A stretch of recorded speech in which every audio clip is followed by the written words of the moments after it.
Hello, bachcho. Let's read this question. An object O real is placed at a focus of an biconvex lens as shown in figure. The refractive index of the lens is mu equals to 1.5 and the radius of the curvature of either surface of lens r.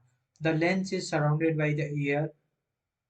In each statement of column 1, some changes are made to the situation given above and information regarding final image formed as a result in the given column 2.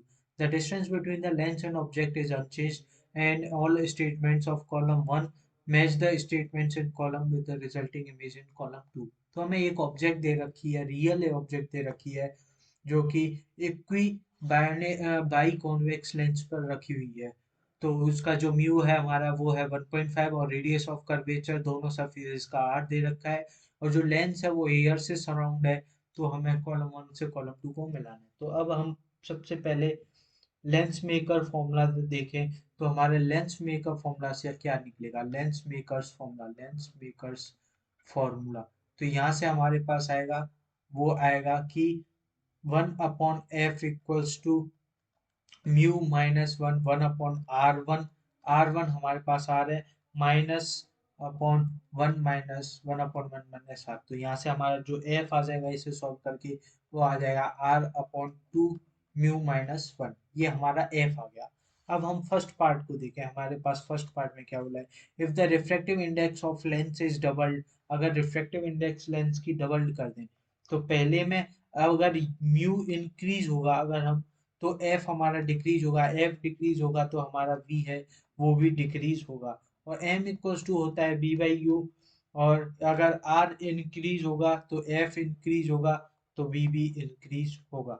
So object जो होगा वो तो यहाँ से हमारे पास जो मिला कि जो ऑब्जेक्ट होगा वो होगा फोकस और पोल के बीच में, फोकस और पोल के बीच में, पोल के बीच में। तो हमारा जो फर्स्ट का ऑप्शंस करेक्ट हो जाएंगे वो हो जाएंगे एक तो पी क्योंकि इमेज, एक तो ए क्योंकि इमेज जो होगी वो रियल बनेगी और एक हो जाएगा मतलब कि फाइनल इमेज सी।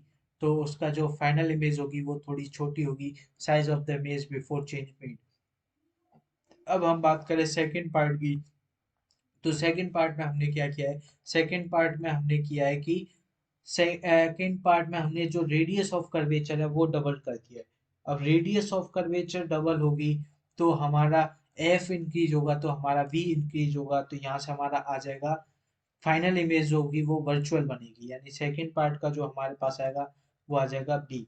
सेकंड पार्ट का हमारे पास बी आ जाएगा। अब हम बात करें थर्ड पार्ट की। तो थर्ड पार्ट में हमारे पास क्या दे रखा है, थर्ड पार्ट में हमें एक स्लैब है जो कि उनके बीच में रख दी है जिसका म्यू है हमें 1.5 दे रखा है। तो हमारा जो लेटरल शिफ्ट होता है, लेटरल शिफ्ट क्या होता है, शिफ्ट मतलब हम कोई बीच में रख दे तो वो थोड़ा सा चेंज हो जाएगा। वो लेटरल शिफ्ट है तो वो बिटवीन क्या होगा, वो लेटरल शिफ्ट होगा जो होगा वो बिटवीन फोकस एंड पोल होगा, फोकस एंड पोल हो जाएगा, फोकस एंड पोल हो जाएगा। और जो इमेज वर्चुअल इमेज होगी और इमेज होगी वो एनलार्ज होगी यानी बहुत बड़ी होगी। वर्चुअल इमेज एंड इमेज होगी वो एनलार्ज होगी, image is enlarge, image is enlarge, image जो होगी वो बहुत बड़ी होगी। तो हमारा जो थर्ड के करेक्ट ऑप्शन हो जाएगा वो हो जाएगा बी, इमेज इज वर्चुअल। ये हमारा हो जाएगा। और अगर हम बात करें फोर्थ की यानी कि फोर्थ पार्ट की, तो हमसे फोर्थ पार्ट में बोला है कि if the left side of lens is filled with a medium of reflective index mu 1.5। तो यहाँ से आ गया F equals to 1.5 minus 1.5 upon R. अगर 1.5 से भर देंगे तो हमारे पास यहाँ से आ जाएगा वो एफ इक्वल्स टू जीरो आ जाएगा, एफ इक्वल्स टू जीरो आ जाएगा। तो यहाँ से हमारे जो करेक्ट ऑप्शंस हो जाएंगे वो तो हो जाएगा एक तो ए हो जाएगा और एक हो जाएगा बी, ए बी, एक हो जाएगा सी, ए और सी हमारे यहाँ से इसके लिए करेक्ट ऑप्शन हो जाएंगे। Hope you understood it well. Best of luck.